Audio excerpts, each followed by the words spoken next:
तसव्वुर करें, दमिश्क की पुरानी गलियों से दूर, जहां सहरा की रेत और सब्ज खेतों का मलगूबा एक बूढ़े बाप की आंखों में झलकता है। वो खामोशी से बैठा अपने 5 बेटों की यादों में खोया हुआ सोचता है कि मोहब्बत का सबसे बड़ा इम्तहान क्या है। जब सांसें गिनने लगीं और दिल की धड़कनें आखिरकार रुक जाएं, ये कहानी है अब्बास की, एक बाप की जिसने अपने बेटों को ना सिर्फ जिंदगी दी बल्कि उनकी सच्चाई का इम्तहान भी लिया। क्या मोहब्बत हमेशा वापस आती है या वो सिर्फ वही लोग जीतते हैं जो इसे समझते हैं? आइए इस दिल को छू लेने वाली कहानी में गुम हो जाएं। शहर दमिश्क से कुछ फासले पर एक छोटी सी बस्ती थी जहां एक बुजुर्ग शख्स अब्बास अपनी जिंदगी के आखिरी दिन गुजार रहा था।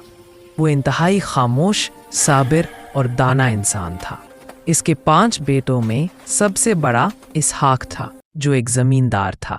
इसहाक दिन भर खेतों में मेहनत करता, जमीन को सजाता और फसलों की देखभाल करता, लेकिन वालिद की खिदमत करते हुए कभी कभार वो चिड़चिड़ा जाता और दिल में सोचता कि ये जिम्मेदारी कब खत्म होगी।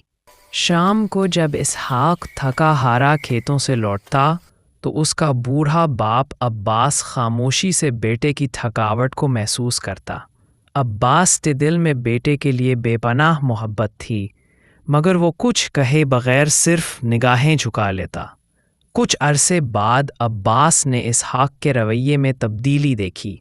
वो जानता था कि इसहाक थकावट और जिम्मेदारी के बोझ तले दब चुका है और शायद उसे लगने लगा था कि बूढ़ा बाप उसके लिए बोझ बन गया है। इसहाक का रोखा रवैया अब्बास को परेशान करने लगा। वो अपनी ज़िंदगी के आखिरी दिन सुकून से गुजारना चाहता था, मगर इसहाक की बेरुखी ने उसे गमगीन कर दिया।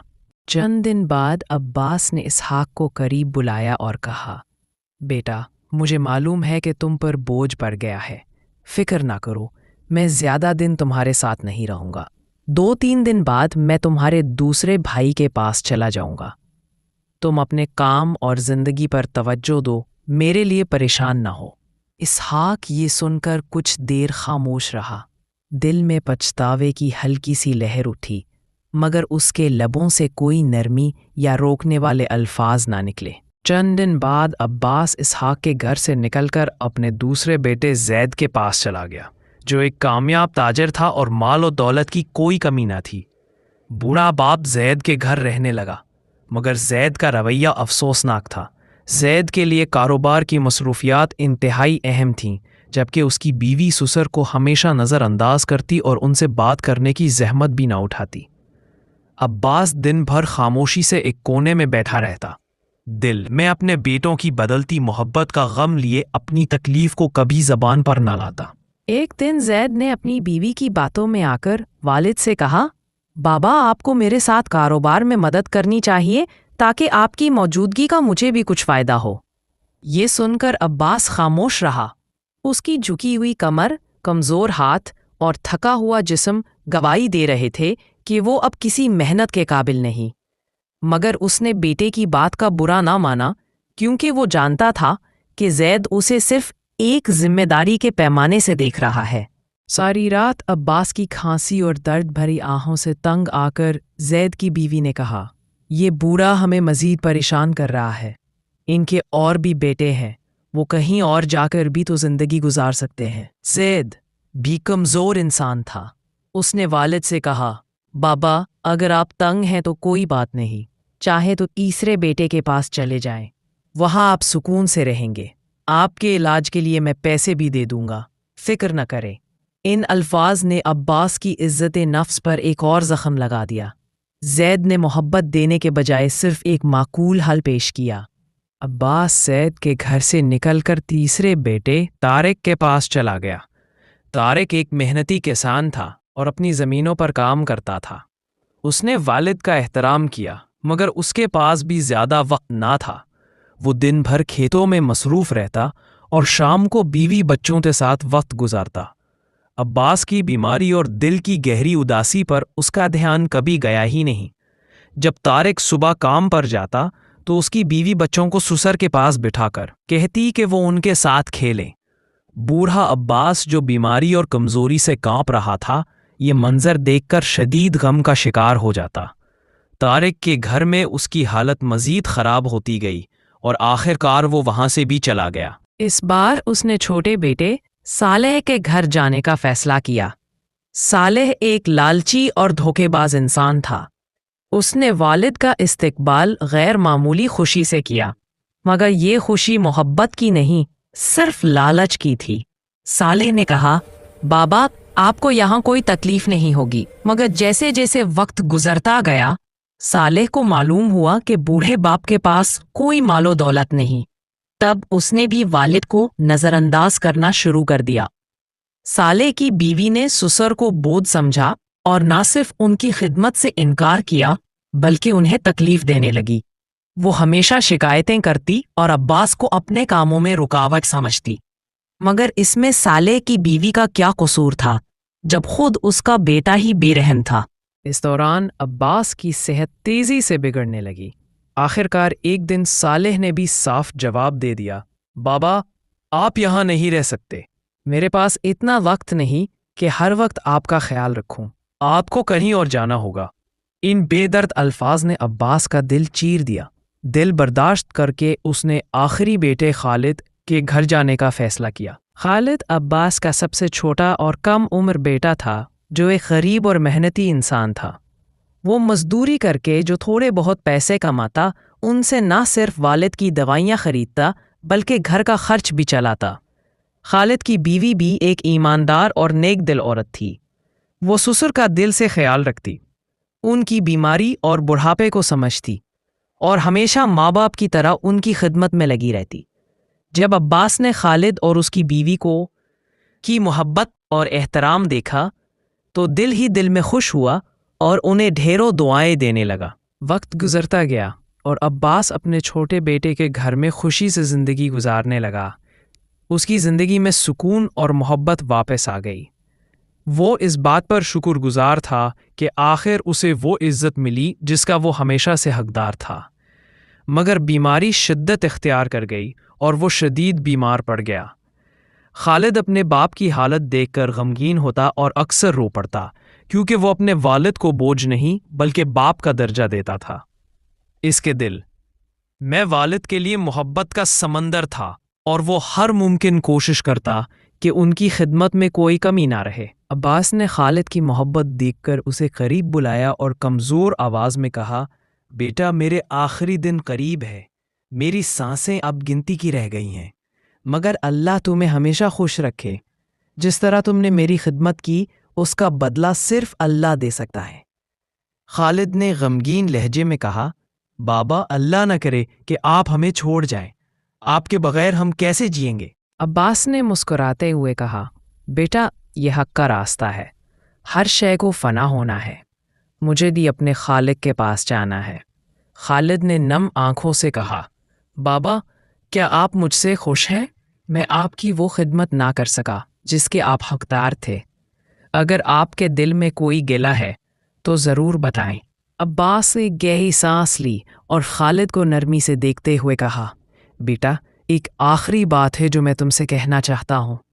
ये एक बड़ी अमानत है।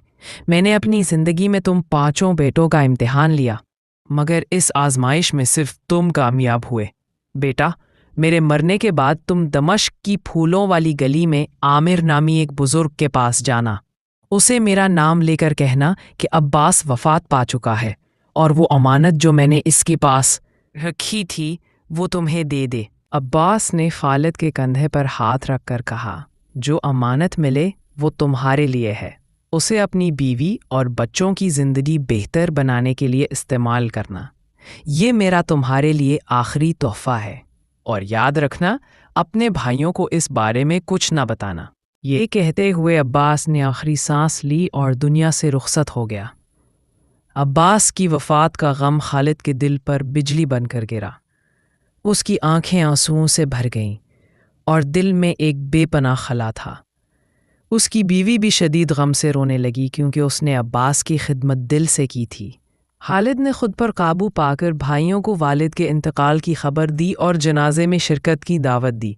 वो भाई जो कभी वालिद को बोझ समझते थे, آپ جنازے میں شریک ہو گئے۔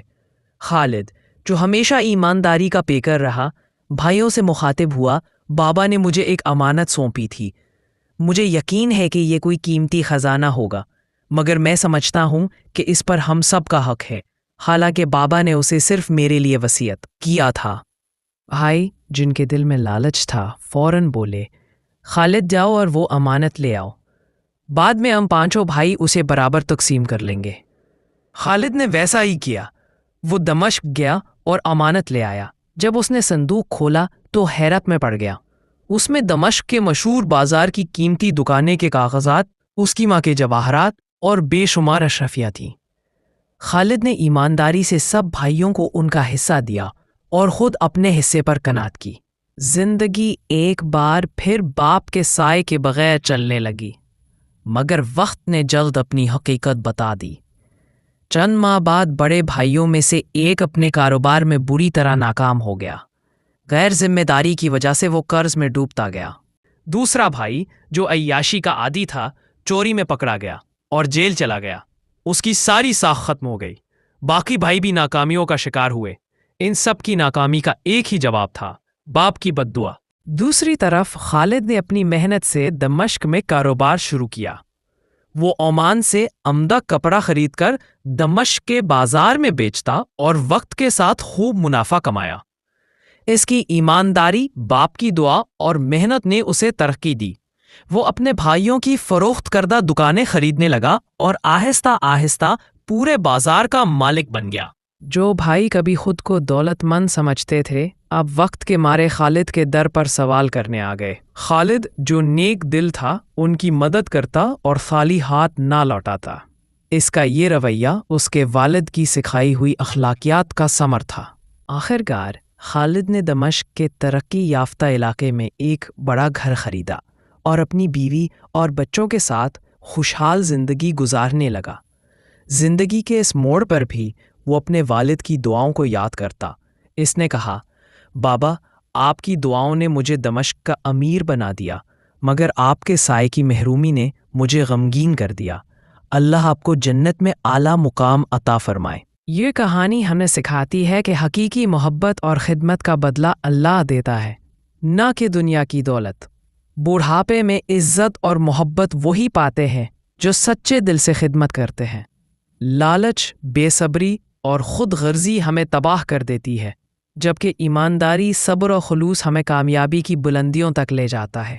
یاد رکھیں، والدین کی خدمت اللہ کی عبادت ہے اور ان کی دعائیں زندگی کی سب سے بڑی دولت ہے۔ یہ کہانی آپ کے دل کو چھو گئی؟ اپنے والدین یا بہن بھائیوں کو آج ہی کال کریں، ان کی خدمت کا ایک لمحہ بنائیں اور اپنی کہانی شیئر کریں۔ اگر آپ کو یہ پسند آئی تو کامنٹس میں بتائیں کہ آپ کی زندگی میں محبت کا امتحان کیا رہا، اور اسے اپنے دوستوں کے ساتھ شیئر کریں تاکہ یہ سبق سب تک پہنچے۔